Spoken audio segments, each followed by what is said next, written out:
2025 के चुनावी दंगल का अखाड़ा सज चुका है और लड़ाई अब अंतिम मोड़ पे है। बिहार की राजनीति के दो बड़े महाधुरंधर इस बार चुनावी अखाड़े में एक दूसरे से फरियाएंगे। लगातार 2 दशकों से बिहार की सत्ता पर नीतीश कुमार का एक छत्र राज रहा है। नीतीश कुमार की तरफ से यह दावा कर दिया गया है कि इस बार फिर से 2025 से 30 फिर से नीतीश का नारा दिया गया और इन नारों के साथ तमाम एनडीए के घटक दल जोर आजमाइश में लगे हुए हैं। वहीं एनडीए के तमाम घटक दलों को निपटाने के लिए तेजस्वी पूरी तरह से तैयार हैं। तेजस्वी यादव की तरफ से ये दावा किया गया है कि इस बार इंडिया गठबंधन के हमला से जो एनडीए के घटक दल हैं वो चारों खाने चित हो जाएंगे। आपको बता दें कि 2025 की जो लड़ाई है वो 2 चरणों में होगी और 2 चरणों का जो नतीजा है वो 14 तारीख को होगा। 14 तारीख को ताजपोशी होगी। उसके पहले अब एनडीए की जो लड़ाई है उसका मोर्चा यानी उसकी लड़ाई के जो फ्रंट से बल्लेबाजी देश के प्रधानमंत्री नरेंद्र मोदी ने संभाल ली है और लगातार आज से नरेंद्र मोदी का चुनावी दौरा शुरू हो चुका है। समस्तीपुर, बेगूसराय जब नरेंद्र मोदी बिहार की सरजमी पर पैर रखे उसके बाद जो भाजपा के जो समर्थक थे, जो बिहार के लोग थे, जो नरेंद्र मोदी से प्यार करते हैं, नरेंद्र मोदी के जो चाहने वाले थे, उनमें एक अलग का जोश और जुनून दिखा।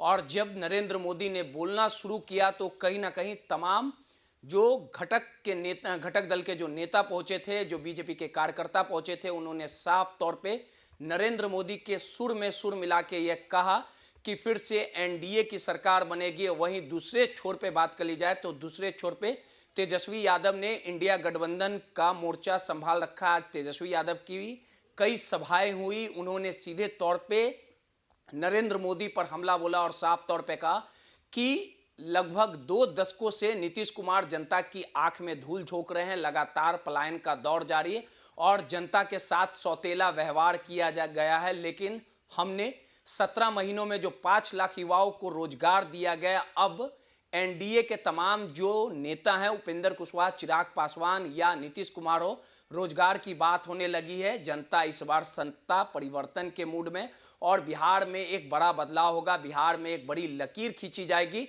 ये तमाम बातें आज तेजस्वी यादव ने खुले मन से कही और साफ तौर पे कहा कि हमारी उम्र भले ही कच्ची हो सकती है लेकिन हमारी जुबान पक्की है। साफ तौर पे जो तेजस्वी को सुनने के लिए जो लोग भारी संख्या में पहुंचे थे, उन्होंने साफ तौर पे कहा, मीडिया से बात करते हुए कहा कि उम्मीद और भरोसे का दूसरा नाम तेजस्वी यादव बन चुके हैं। आपको बता दें कि 2015 का वो साल था जब तेजस्वी यादव बिहार की राजनीति में कदम रखे थे और राजनीति के तमाम जो अखाड़ा है वो नीतीश कुमार के संरक्षण में ही तेजस्वी यादव ने सीखने का काम किया। लेकिन इस बार जो मुकाबला रहेगा वो काफ़ी रोमांचक रहेगा। चाचा और भतीजे की जो लड़ाई रहेगी वो सरजमी पे देखने को मिलेगी। ये देखना भी दिलचस्प होगा कि इस बार चाचा अपने भतीजे का जो राजनीति है वो समाप्त कर देगी या भतीजा इस बार चाचा पर भारी पड़ेगा।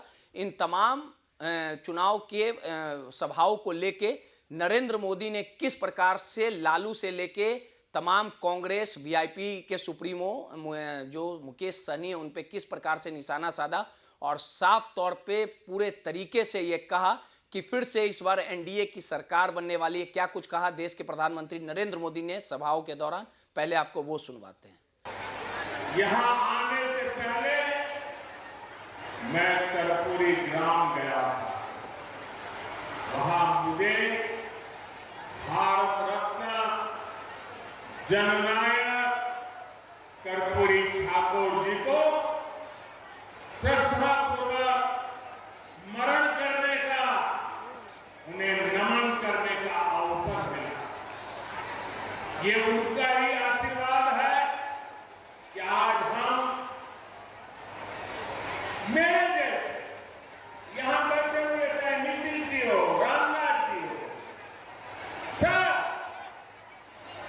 हम जैसे पिछड़े और गरीब परिवारों से निकले लोग इस मंच पर खड़े हैं। आजाद भारत के सामाजिक न्याय लाने में, गरीब और वंचितों को नए अवसरों से जोड़ने में भारत रत्न जननायक कर्पूरी ठाकुर जी की भूमिका बहुत बड़ी रही है। वो मां भारती के अनमोल रत्न थे। उन्हें भारत रत्न से सम्मानित करने का सौभाग्य हमारी सरकार को मिला। ये हमारे लिए सम्मान की बात है।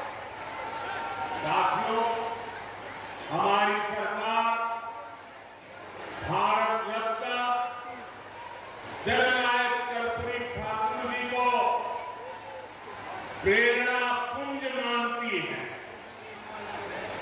वंचितों को वरीयता,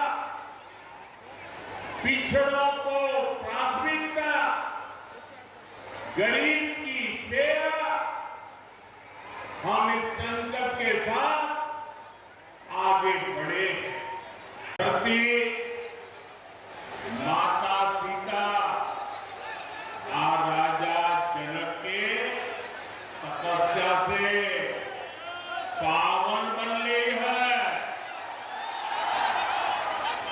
हम धनेश्वर मंदिर, बाबा कुशेश्वरनाथ, श्यामा माई, विद्यापति धाम आज संपूर्ण मिथिला के आस्था स्थल के श्रद्धा पूर्वक नमन करे छी।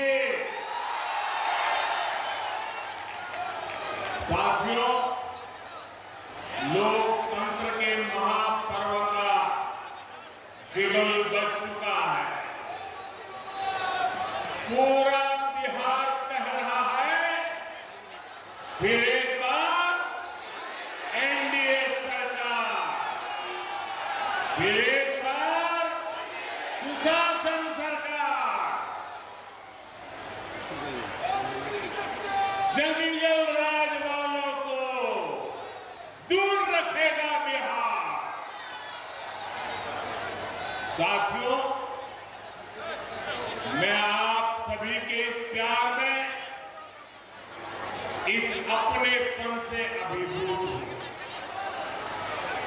मैं एक सच बता दूं,